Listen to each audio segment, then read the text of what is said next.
बिस्मिल्लाहिर्रहमानिर्रहीम। अस्सलामु अलैकुम वरहमतुल्लाहि वबरकातुहू। नहमदुहु व नुसल्ली अला रसूलिहिल करीम। अम्मा बाद। अल्लाह ने मौत को कैसे पैदा किया? मौत की अजियतनाक पैदाइश। मोहतरम नाजरीन, अल्लाह पाक ने कलाम पाक यानी कि कुरान मजीद में फरमाया है कि खलकल मौत वल हयात लियबलुवकुम अय्युकुम अहसनु अमला। अल्लाह पाक ने मौत और हयात को इसलिए पैदा फरमाया ताकि आजमाए कि तुम में से कौन अच्छा अमल करता है। जब अल्लाह पाक ने मौत को पैदा फरमाया तो उस पर हजारों पर्दे डालकर फरिश्तों से महजूब कर दिया। यानी कि ये समझ लें कि मौत को पैदा फरमाकर अल्लाह पाक ने उसको फरिश्तों से छुपा दिया। मौत को सब ज़मीनों और आसमानों से ज़ायद कुव्वत और ताकत अता फरमाई और उसे बहुत सी जंजीरों में जकड़ दिया। एक जंजीर का तूल 1000 साल की मुसाफत है। मौत का बावजह पर्दा में होने के मलाइका ना उसके मकान को जानते थे, ना ही उसकी आवाज़ सुनते थे, ना उसकी हकीकत से आगाह थे। जब अल्लाह पाक ने सैयदना हज़रत आदम नबीना अलैहिस्सलाम को पैदा फरमाया और उनको जन्नत में दाखिल फरमाया तो उस वक्त हज़रत इज़राइल अलैहिस्सलाम को फरमाया कि तुझे मौत पर मुसल्लत किया जाता है, उसको अपने कब्ज़े में कर लो। मलाइका ने जब मौत का नाम सुना तो अर्ज़ की, या बारी ताला, वो मौत क्या है और कहाँ पर है? अल्लाह तबारक व ताला ने मौत को हुक्म फरमाया कि अपने हिजाबों को दूर कर दो। मौत ने तमाम हिजाब दूर कर दिए। तमाम फरिश्तों को हुक्म फरमाया कि ये है मौत, उसे देख लो। फरिश्तों ने जब मौत पर निगाह डाली तो 1000 साल बेहोश पड़े रहे। 1000 साल के बाद जब होश आया तो अर्ज की कि अय हमारे परवरदिगार, क्या मौत से भी बड़ी कोई और मखलूक पैदा हुई फरमाई है? फरमाया कि हाँ, मैं उससे भी बड़ा हूँ। फिर हज़रत मलकुल मौत अलैहिस्सलाम ने अर्ज़ की कि ए मौला करीम, मौत में बड़ी ताकत है, मैं किस तरह उस पर तसल्लुत जमा सकता हूँ? तो अल्लाह ताला ने हज़रत इज़राइल अलैहिस्सलाम को बहुत बड़ी ताकत अता फरमाई कि जिससे उन्होंने मौत को पकड़ा और अपने कब्ज़े में कर लिया।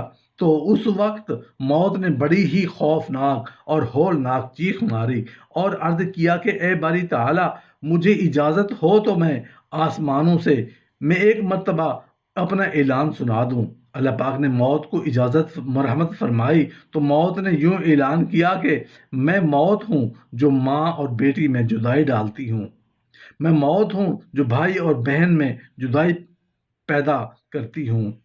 मैं मौत हूँ जो दोस्तों के दरमियान जुदाई डालती हूँ। मैं मौत हूँ जो खामद और उसकी बीवी में जुदाई पैदा करती हूँ। मैं मौत हूँ जो घरों और मोहल्लों को बर्बाद करती हूँ। मैं मौत हूँ जो कब्रों को आबाद करती हूँ। मैं मौत हूँ जो तुमको ढूंढती हूँ और तुमको पा लेती हूँ। अगरचे तुम इंतहाई मजबूत किलों में हो और हर मखलूक मेरा मज़ा चखेगी।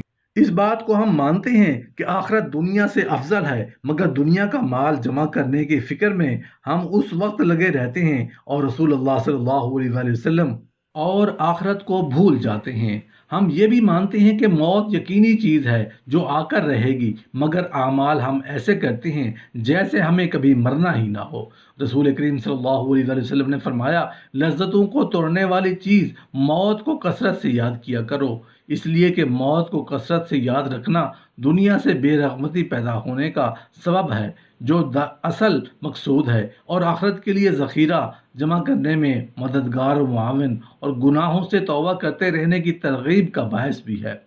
समझदार वो है जो मौत को कसरत से याद करने वाला हो और उसके आने से पहले उसके लिए बेहतरीन तैयारी करने वाला हो।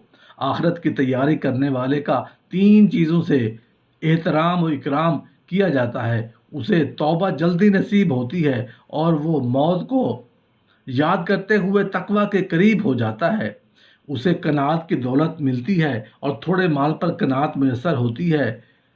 उसे इबादत में खुशी और दिल का इत्मीनान नसीब होता है। उसके बरक्स जो मौत से गाफिल रहता है उस पर 3 अज़ाब मुसल्लत किए जाते हैं। गुनहगारों से तौबा में ताख़ीर होती है।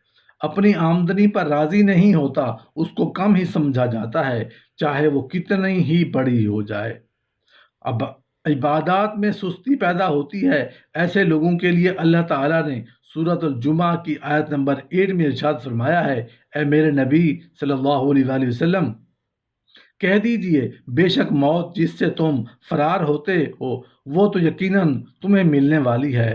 موت ہر شخص کو پیش آنے والی ہے، اس کے وقت کے بارے میں ہمیں کچھ معلوم نہیں۔ قبر کے کیڑوں کا ہمیں ساتھی بننا ہے، منکر نکیر سے سوگا پڑنا ہے، قیامت کے سخت منظر دیکھنا ہے، پھر ہم یہ بھی معلوم نہیں کہ ٹھکانہ جنت ہے یا جہنم۔ موت کو کسی کو کوئی پتہ نہیں کہ کب کہاں آئے گی۔ یہ خبریں ہم سنتے رہتے ہیں کہ اپنی آنکھوں سے دفن کرتے ہوئے بھی دیکھتے ہیں، لیکن پھر بھی یقین نہیں آتا۔ اللہ تعالیٰ نے دنیا کی زندگی کو دھوکے کا سامان قرار دیا ہے۔ واقعی یہ دنیا بڑی ظالم ہے اور انسان کو طرح طرح سے اپنی دلچسپیوں کے نرغے میں گھیر رکھتی ہے۔ اور دنیا والوں، دنیا کی زندگی، اس کی دلکشی اور زیب و زینت سے دھوکہ نہ کھاؤ۔ یہ دنیا وہ خوبصورت حسینہ ہے جس کے کروڑوں شوہر ہیں، اس نے کسی کے ساتھ وفا نہیں کی۔ دیکھو، جن لوگوں نے دنیا بھر کی دولت سمیٹ رکھی تھی وہ یہاں سے کافور اور کفن کے علاوہ کچھ نہیں لے کر گئے۔ یہاں کتنے آئے کتنے چلے گئے، مگر اے انسان، تجھ کو عبرت نہ ہوئی؟ یہاں جو بھی آیا ہے کوچ کرنے کے لیے آیا ہے۔ آخرت کی فکر کر اور عمل صالح سے اپنی مدد کر۔ جس طرح ایمان اور عمل صالح کے لیے رنگ، نسل، زبان یا وطن کی کوئی نسبت ضروری نہیں ہے، اس لیے عمل صالح کرنے والا مرد ہو یا عورت، اس سے کوئی فرق نہیں پڑتا۔ سب کی محنت اللہ تعالیٰ کے ہاں یکساں محفوظ ہے، جیسا کہ سورۃ النساء کی آیت نمبر 124 میں فرمان الہی ہے، اور جو نیک عمل کرے گا خواہ مرد ہو یا عورت، بشرطے کہ وہ مومن ہو، تو ایسے شخص لوگ جنت میں داخل ہوں گے اور ان کی ذرا برابر حق تلفی نہیں ہونے پائے گی۔ یہی بات سورہ المومن کی آیت نمبر 40 میں بھی دہرائی ہے، جو کوئی برا کام کرے گا اس کو ویسا ہی بدلہ ملے گا، اور جو کوئی مرد یا عورت اچھا کام کرے ایمان کے ساتھ تو ایسے ہی لوگ بہشت میں جائیں گے، وہاں بے حساب روزی پائیں گے۔ عمل صالح کا پر کاربند رہنے کے لیے دو ہی اصول ہیں: دل میں اللہ کا خوف ہو اور نفس کو ناجائز خواہشات سے لگام دے دی جائے۔ یہی راستہ جنت کی طرف لے جاتا ہے، جیسا کہ سورہ النازعات کی آیت نمبر 41 اور 40 میں اللہ تعالیٰ نے فرمایا ہے، جس نے اپنے رب کے سامنے کھڑے ہونے کا خوف کیا تھا اور نفس کو بری خواہشات سے باز رکھا تھا تو جنت میں اس کا ٹھکانہ ہوگی۔